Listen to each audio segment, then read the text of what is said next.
belum terlalu maksimal. Keyboy dan juga Kairi masih selamat. Tapi ini dia game fake. Sepanjang karir Keyboy diprosin, Chow menjadi most pick hero Keyboy. Dengan total 51 kali pick. Dengan win rate yang tinggi. Tapi siapa yang tidak tahu Chow? Keyboy. Tapi Idok di depan sana, diproses dikeluarkan secara Luffy. Target damage tambah, tapi China gagal untuk mendapatkannya. Melihat dengan adanya Sky Vision membuat pasukan dari tim Oni mereka kehilangan Luffy. Gak ada badan lagi untuk kesekian kalinya. Dengan turret inner di arah bottom lane, membuat tim Araki mendapatkan 2.800 gold difference. Tapi Keyboy udah sadar, Sapphire harus di cover. Satu asuransi late game, bukan hanya di Suns tapi di Sapphire. tuh momentum ya, terutama yang harus memang dicari juga sama Onyx bagaimana adanya peak of power nantinya dengan dua of Dragon. Drop Goten dibuka tapi Keyboy Masih coba untuk bertahan, tidak memiliki flicker dan bahkan Verify dari Riz yang berubah segalanya.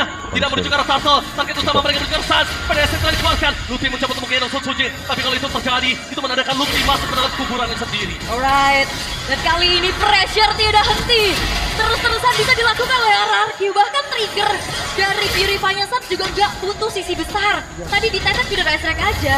Itu Purify-nya udah kena trigger. Dan Keyboy, perlu diingat memang dia secara agresif sangat-sangat kuat. Tapi untuk nahan damage, dia sangat-sangat minim. Sehingga tadi dikejar dengan adanya cicilan Death Sonata, Rhapsody. Terkena efek dari Flying, gak kemana-mana dia. 3 item untuk Grangernya. Nah itu dia. Ini berbahaya sekali. Tapi lihat di sana para pasukan dari tim Onyx bakal coba di-zoning out dengan Luffy tidak ada badan. Dua tim fight yang berbeda ini akan cukup berbahaya kalau tim Onyx tetap memaksakan mendapatkan defense turret inner di arah top lane. Alright, dan Kairi benar-benar juga nggak bisa dapetin celah sama sekali. Siapa yang mau coba untuk inisiasi dua The Dragon, kita lihat baru satu kali tadi. Ya. Itu pun malah membuat Keyboy-nya hilang. Iya ya, secara gak langsung jadi nyelamatin ya. Rinsnya juga, oke. Dan bahkan kali ini kalau ngeliat dari itemization juga sangat-sangat minim ya, belum ada anti lifesteal. Karena item pertama dari Suns menuju ke arah Blood ini. Oke, tapi damage dari atas mata dan Sonata Flicker Whale Dragon sedikit terlambat. Pada reaction tetap bisa keluar tadi nampaknya Keyboy harus tenggelam dengan kayak bisa dimiliki. Let's find the blow! Tyrant berhasil mengacak-acak pasukan dari Timoni dan Sapphire.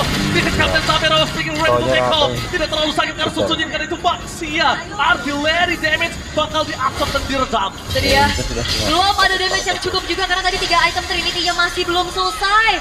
Dan damage dari Dairon masuk dengan Petrify-nya begitu mengerikan. Backline tidak ada yang aman dan teamfight rapat ini bakal bahaya banget buat Onyx karena lihat area payback dari Electrical Blow dan Implosion. Bahaya. Kali ini pertanyaannya satu, Suns Purify buat sosok dari Idok atau Dairon. Tapi ada fun fact-nya loh. Bentar, kami telah menghadirkan 422 dynamic asset, 294 monster, dan 143 segmen hoki MPL ID Season 15. Untuk pertandingan terakhir ini, mari kita nikmati permainannya tim konten pamit undur diri. Berikan tepuk tangan untuk production team dan tim konten MPL Indonesia. Tanpa mereka, informasi, fun fact, semuanya yang kita dapatkan itu tidak akan ada. Keren. Karena W Production. kru, production, semua hospitality itu adalah bagian dari keluarga dari MPL. Bukan hanya dengan tim dan juga caster. Iya, kerja keras mereka yang kalian bilang kocak-kocak tuh ya. Tapi untuk sekarang, dari Lord yang sudah mulai terbuka juga. Yes. Bagaimana Onyx mau coba untuk maksa kontes kah? Tapi masalahnya mereka ke distract dengan adanya Dairon yang menjalankan lane jauh. Oke, Luffy menjadi badan.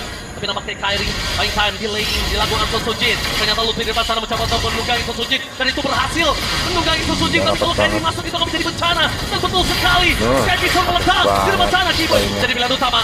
Fear of Alpha, Preventive dan Idok. Di the way of Dragon, tapi nampaknya impossible tidak terjadi. Sapphire masih melebih. Rince menjadi pilihan utama membuat para pasukan dari tim Onyx mencoba untuk mendapatkan poin kill utama dari Sun Sujin. Menutup Keyboy dengan flanking gaming yang dia miliki. Oke, Shunpo juga bisa menetralisir ya adanya Shield Trinity. Barusan yang baru saja ditabrakkan menuju ke arah Keyboy. Tapi lagi-lagi harus ada satu pemain yang Oh my god, solo kill! Solo kill from Dairon, Raja yang pernah turun ke MPL dan bahkan bangkit menuju ke MPL untuk membalikan kembali keadaan. Kami Purify, trigger yang sangat mahal. Oke, Purify memang menetralisir dari 1-2 Petrify juga. Tapi lagi-lagi penguasaan dari Lord sekarang lagi dilakukan oleh RRQ. Dan bahkan lihat di depan sana Purify dari seorang Toy berhasil di pop up. Keyboy target utamanya, duel yang terlalu jauh, tidak ada following up damage, dan malah Keyboy di sana terperangkap dalam perangkap sang raja. Skypiece tambahan membuat Luffy tertake dengan dua tim yang berbeda. Susujin Tarik too ulur strong. sama ya, Dia ya. nggak harus menuju ke arah Lord terlebih dahulu.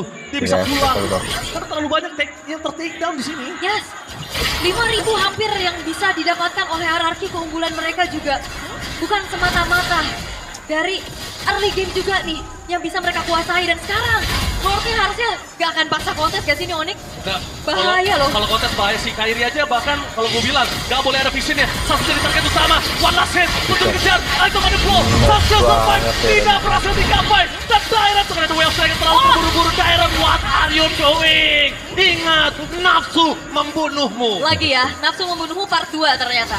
Versi tim seberangnya. Tapi untuk sekarang, memang tidak bisa dielak ya. Bagaimana hype, intensitas tinggi, crowd yang begitu luar biasa. Apalagi ini adalah hawa game terakhir untuk RRQ. Balik lagi, hype itu harus benar-benar bisa dikontrol. Dan Sempat kalau respon melihat sih bagaimana Lord bisa didapatkan oleh RRQ, tinggal targeting lagi. The Iron ini dari tadi benar-benar target locknya Sans, dan Sans. Ya, Sans Purify. Cuma itu doang target utama dia. Bahkan Sapero kali ini dengan item yang dimiliki, dia udah punya 3 core item.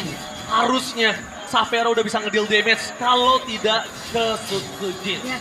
Dan aku melihat Onyx mereka seperti kehabisan strategi. Oke, kehabisan strategi atau mereka exhausted. Oh, bisa jadi. Atau mereka emang RRQ udah terlalu panas aja nih lewat power breaker. Tapi ya, Lord memang dibiarkan dulu slow push di Rattle Plane sehingga produksi wave super minion ini bakal kembali semakin menumpuk nantinya. Sehingga Onyx kali ini mereka harus merelakan inner turret di arah tengah. Susujin mencari target berikutnya sembari mengawal Lord yang akan masuk ke base turret top lane. Oke, best turret di arah top lane menjadi target utama dari para pasukan dan tim RRQ. Tapi nampaknya Sans masih terlalu kokoh berdiri gagah menantang di garis depan.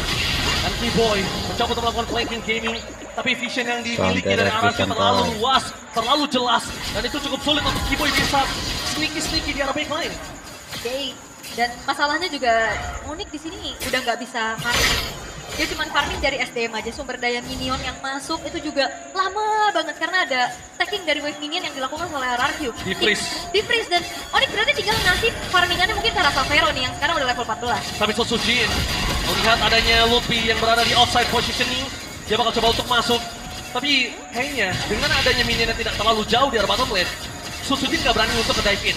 Kalau itu minion yang mungkin di dekat purple buff dari tim Onyx, Susujin punya chance untuk nge-buying time dan dapetin satu best turret. Oke. Tapi kali ini Onyx mereka harus kembali mengatur bagaimana strategi dan memang tidak ada golden staff ya untuk Sapero juga, lebih memilih untuk ke arah Malefic Gun juga. Namakan range dan Queen of Nature. Ini dia yang Malefic Gun, Malefic Roar. mau on the way Malefic Roar ya? Dia pengen pecahin siapapun yang dapetin. Susujin di depan sana. Iya. Mau dimakan Deul. Karena kan depannya ini tebal-tebal banget kan. Lihat di grillnya juga udah punya dominan. Dengan pecah-pecahan item aja dan bahkan satu buah anti kiras ini akan membuat dari Susujin semakin superior di lini paling depan. Walaupun secara item defensive magic ini belum terlalu terlihat ya, baru ada silence rope aja tadi yang terselip. Tapi ada konsil yang terdengar. Oke, informasi konsil yang terdengar di depan sana. Toy, Purify Gaming bakal coba dihindari, medan letaknya tidak maksimal. T-Boy di depan sana berhasil menendang ke arah Toy. Masih ada Win of Nature, tapi nampaknya T-Boy terkadang Kairi sudah bahkan Kairi mencoba untuk bertahan seorang diri. Alex pada dua penasih dan Kairi ter-take down.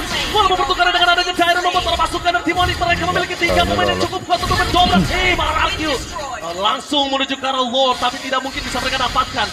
Sekalipun mereka memaksa, ini gak baik untuk tim Onyx yang sudah mendapatkan keunggulan dengan maksimal. Oke, ini RRQ gak boleh kalah team fight, mereka gak boleh ter-wipe out karena kita tahu bagaimana One ini bisa menghancurkan turret dengan cepat, Sapero. Yes, di depan sana. Hijau bangun jadi pilihan utama. Berhasil ditarik dan bahkan this is Captain Sapero speaking ready to take off.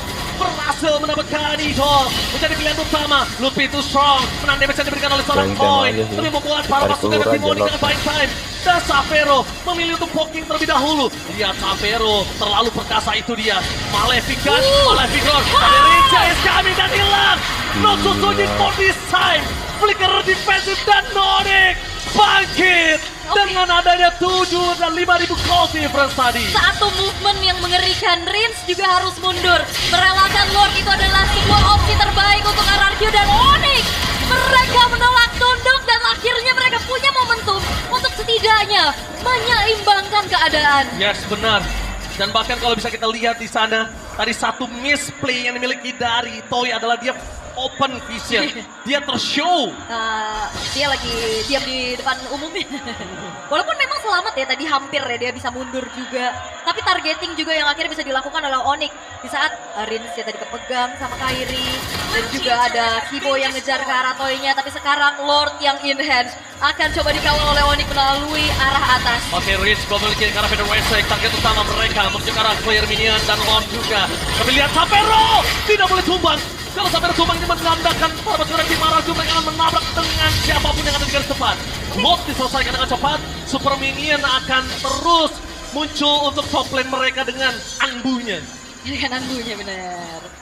Oke, tapi memang ini Lord yang muncul nantinya ini berseberangan juga dengan adanya satu base turret yang sudah hancur dari RRQ.